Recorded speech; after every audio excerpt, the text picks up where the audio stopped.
Tonight, we turn our attention to internet addiction. Let me tell you a brief story. Carol and Bob, an affluent young couple with small children, have come to couples counseling due to constant fighting and resentment over Bob's lack of family participation. As the session unfolds, it's revealed that Bob commonly spends 3 to 6 hours on the internet after the family has gone to bed. This leaves him fatigued and irritable the next day. His current pattern is to arrive home after work, take a long nap, see the children for a few minutes before their bedtime, and to begin the cycle again. He says, "Who is she to tell me how to spend my free time? I'm working hard during the day and deserve to relax at night." Now, this story is a composite of couples that I have begun to see here in Silicon Valley, which would be a natural place to begin to have this dilemma, and I'm seeing it with increasing regularity. Not only are couples struggling with the impact of the information highway on their relationships, but I'm hearing the phrase, "I met the most wonderful man-woman on the net last night," followed by impulsive affairs, financial entanglements, and broken hearts. We are lucky to have returning Bay Area psychology favorite, Richard Spaeth, a local MFCC from Sunnyvale, here to give us his perspective on this phenomenon. Dick, I want to welcome you and thank you for returning to us. It's good to be here again. And I thought, particularly given your engineer background, and I know often you work with people here in the Silicon Valley, that it would not be a surprise to you that this phenomenon is happening. No. Okay. Matter of fact, over the years I've seen it, and it wasn't the internet. In my youth, it was the ham radio operator, or the model train operator, or somebody who got caught up in using the telephone all the time, like my teenager. Okay. And it seemed to me that every advance we've made in communication that allowed us to reach out to more people, people became addicted to. Okay. Because I could extend myself, share my feelings with the world, get in touch with people I didn't know before, and I could alter my reality. And that's the starting point for an addiction. Okay. Well, what I thought we'd do is we would take a look at some specific traits of internet addiction and kind of review those and see how you've seen those come out, okay? The first we have here is denial or defensiveness over increasing amount of time spent or lost on the internet use increases. Sleep deprivation resulting in irritability, depression, and mood swings. Personal neglect of rest, regular meals, in extreme cases personal hygiene, and relationship disruption due to withdrawal from significant others. We'll start with that and then we'll look at the rest here in a few minutes. But in terms of denial or defensiveness over how much time people are spending, I know you have an expertise in addiction anyway, and I imagine this probably looks very similar, doesn't it? To me, it's an addiction. Okay. Okay, and I approach it as such because some people don't realize that you don't have to be addicted to a substance you ingest. Okay. You can be addicted to a process or a person. And the addiction with the internet is not quite like an addiction to a substance. It's more like an addiction to gambling or a relationship or sex or food. It's something that's an integral part of your life because the computer's in your home. You may have to use it on your job. So you can't stop doing it like you can with alcohol.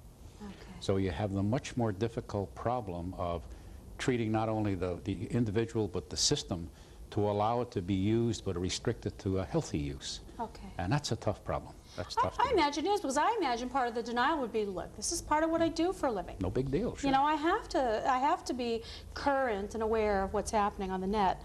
Now, in terms of sleep deprivation, looking like irritability, depression, mood swings, it is one of those things that, in my observation, does seem to take increasing amounts of time over time. Sure.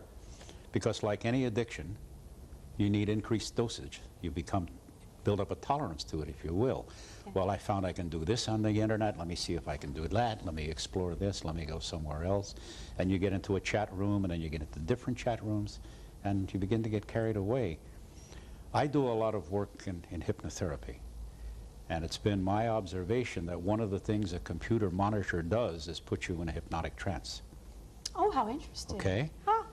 Because the symptoms are that it's intensely focused concentration, narrowly focused, which is what a trance is, and part of the phenomena you would normally expect in a hypnotic trance is time distortion. You're not aware of how long you've been there.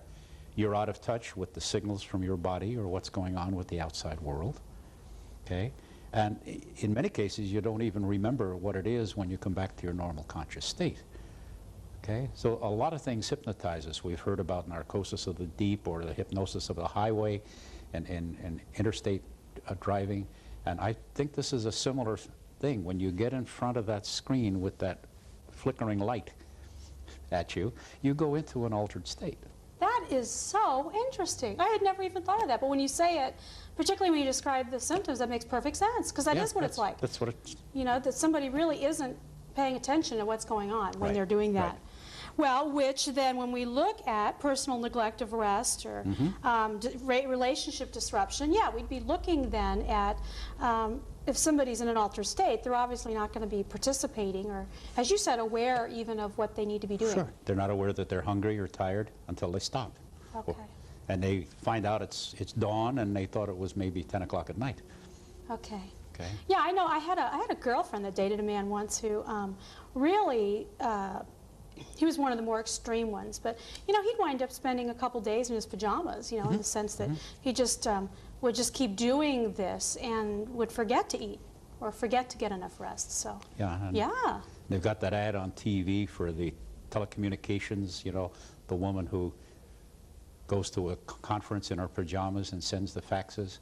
And the thing that struck me about the ad is when she got to the end, she'd never gotten around to taking her shower. Huh. Okay. Very subtle, but there it was. That's part of the problem. Yeah, you just stop paying attention. Right. Okay, and then that is part of, if we look, take a look at the next symptoms, because that'll help us get even more clear. Loss of productivity at work due to fatigue and online use during work hours. Right. Social isolation, as real life feels like it's interfering with time on the net. Neglect of daily or weekly chores, reading the mail, groceries, laundry. Financial cost of travel and phone bills to sustain new internet relationships. Okay, so we'll look at this in terms of loss of productivity at work. So it sounds like that it isn't just that people begin to utilize internet at home and fill time, but it sounds like it begins to spill over potentially into their workday. If they use computers at work, that's a possibility. The other is the fatigue or hangover, if you will, that they're suffering the next morning keeps them from being as productive as they need to be at work. I've also noticed in some of the people I know who are net addicts that what happens on the internet is more interesting to them than what happens in their daily life. Yeah. So even when they're going through the routine chores, they're thinking about other things they would rather be doing.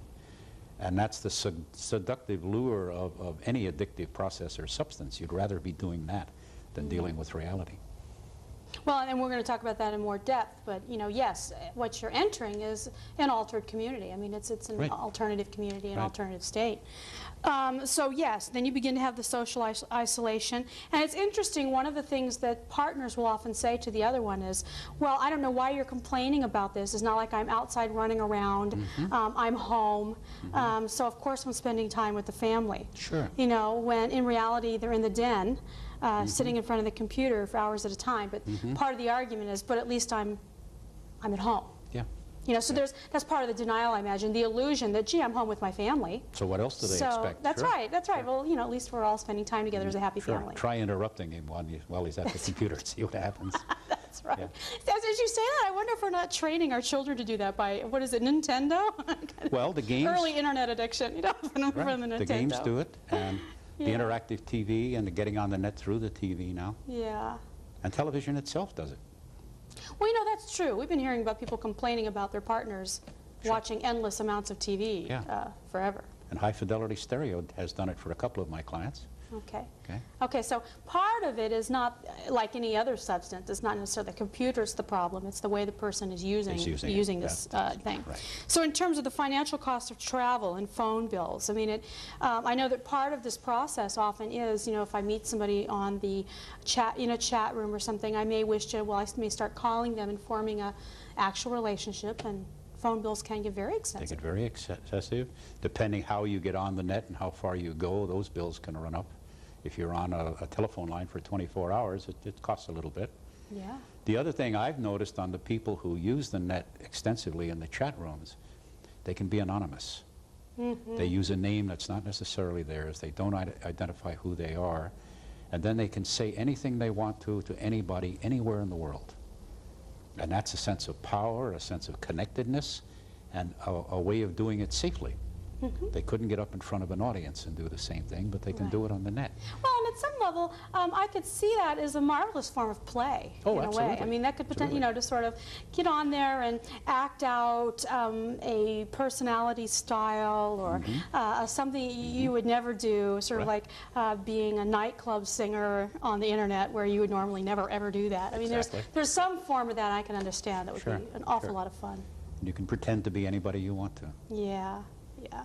I think the difficulty, and we'll move on to this section, is what happens when it kind of crosses that line as a form of play and can begin to hurt people and interfere with their lives. In fact, I know in some extreme cases we've had the occasional article in the paper about somebody getting murdered or somebody getting their home burglarized or injured because they created an association with somebody totally based on fantasy, and the actual real-life encounter turned out to be pretty painful for both. And the stories about some of the pedophiles. Yeah.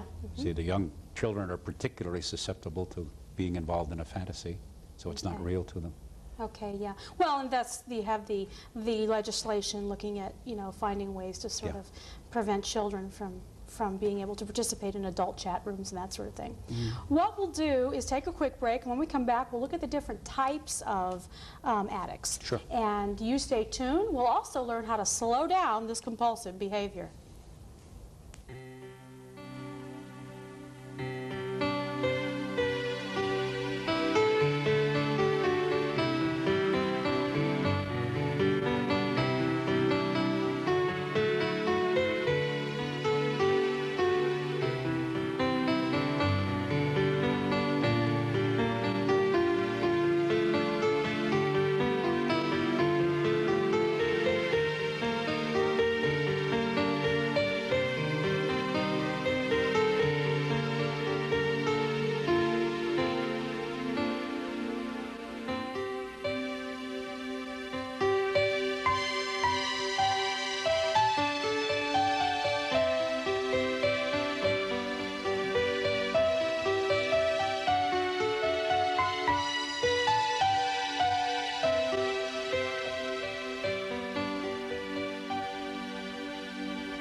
Welcome back. Well, when we left, we were talking about sort of the general symptoms and what somebody looks like when somebody's beginning to have trouble with this.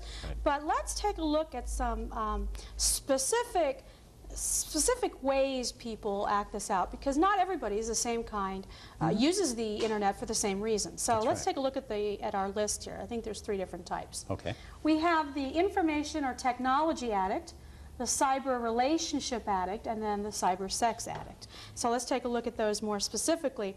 In terms of the information technology addict, I mean, this one obviously immediately strikes me as being the kind of person who has to know, wants to know. Sure. Wants to, probably spends a lot of time, looking at different news things. Or scientific articles or whatever. Then I can go to work and brag to somebody about something I know that they don't know yet. Okay. Okay? And the problem with this kind of an addiction